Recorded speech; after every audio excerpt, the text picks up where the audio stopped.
Yes, तुम्ही देखील आमच्याबरोबर मॉर्निंग वर्कआउट करू शकता.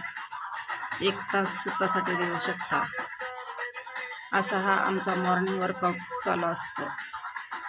महाराष्ट्र आणि महाराष्ट्राच्या बाहेरचे पार्टिसिपेट रोज सकाळी ऑनलाईन वर्कआउट करत असतात. आपण पाहू शकता.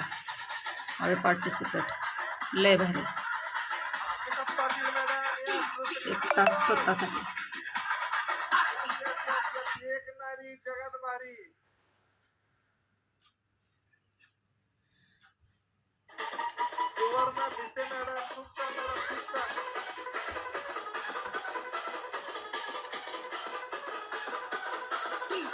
All participate. यस, खूप छान.